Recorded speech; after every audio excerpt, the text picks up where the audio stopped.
नमस्कार प्यारे दोस्तों। जंगल की बातें यानी मंगल की बातें। जंगल की बातें। अभिवादन स्वीकार कीजिए राजीव शर्मा का। जंगल की बातों में आज मैं आपको सुनाने जा रहा हूँ एक रोचक किस्सा।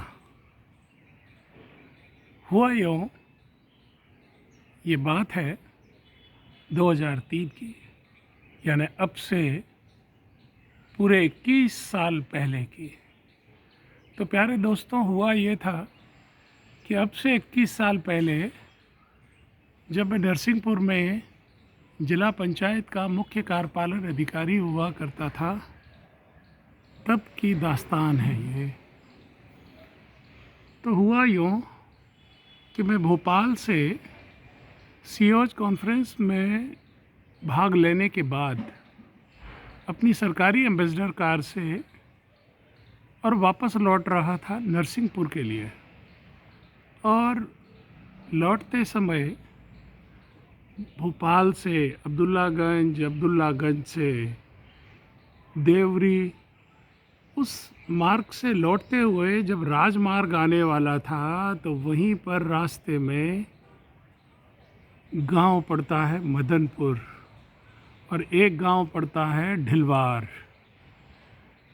ये दोनों गांव मेरी नज़र में इसलिए सम्मान के पात्र हैं कि 1857 के स्वतंत्रता संग्राम में इसी मदनपुर ढिलवार के डेलन सिंह ने ब्रिटिश सरकार की नाक में दम कर दिया था और प्रतिरोध किया था, सशस्त्र प्रतिरोध किया था।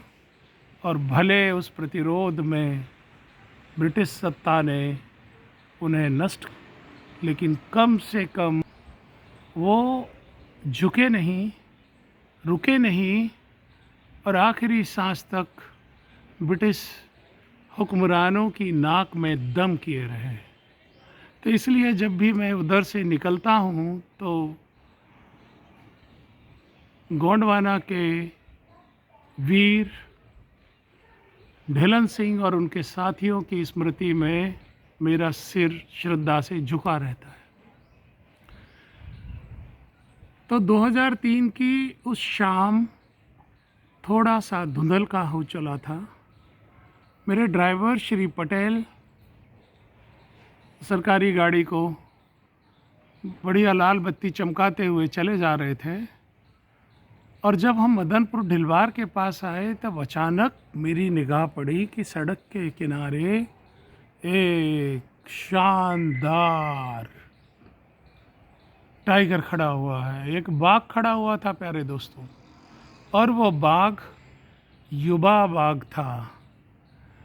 जब आप बाघों की दुनिया में जानना समझना शुरू करते हैं तो आप देखकर ही पहचान जाते हैं कि बाघ की लगभग उम्र क्या होगी। तो मैंने देखा कि एक युवा बाघ था और वो सड़क के किनारे खड़ा हुआ था। राजमार्ग पर सड़क के किनारे आपको जाते हुए अचानक ही बाघ मिल जाए तो किसे रोमांच नहीं होगा, किसे अच्छा नहीं लगेगा। तो मैंने अपने ड्राइवर को इशारा किया कि गाड़ी रोको। तो ड्राइवर ने गाड़ी रोक दी और मैंने बाघ की ओर आराम से देखा। बाघ ने हमारी गाड़ी की ओर देखा और बाघ ने धीरे धीरे गाड़ी की तरफ चलना शुरू किया।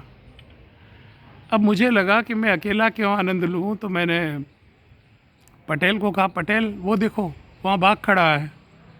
अब बाघ को देखकर और अपनी गाड़ी की तरफ बढ़ता हुआ देखकर हमारे ड्राइवर श्री पटेल की तो सिट्टी पिट्टी गुम होने लगी और उन्होंने सीधे एक्सीलेटर पर पाँव रखा, उसको दबाया। मैंने कहा, पटेल रुको ज़रा देखने दो, वो शायद और पास आएगा तो और मज़ा आएगा। तो पटेल ने कहा, सर मज़ा तो आएगा लेकिन अगर वो और पास आएगा तो फिर मैं गाड़ी नहीं चला पाऊँगा, मुझे घबराहट हो रही है, फिर गाड़ी आपको ही चलानी पड़ेगी सर, क्योंकि मेरे तो हाथ पाँव फूल रहे हैं। अब मरता क्या ना करता। तो फिर मैंने पटेल को अनुमति दी कि ठीक है गाड़ी आगे बढ़ाओ। और वो शानदार बाघ हमसे मिलने के लिए आ रहा था लेकिन उसकी तरफ दोस्ती का हाथ बढ़ाए बिना सिर्फ आँखों से मुस्कुराते हुए और उसको देखते हुए हमारी गाड़ी आगे बढ़ गई। और इस तरह राजमार्ग पर उस स्वस्थ युवा बाघ से हमारी भेंट की कहानी यहीं ख़त्म हो गई। नमस्कार।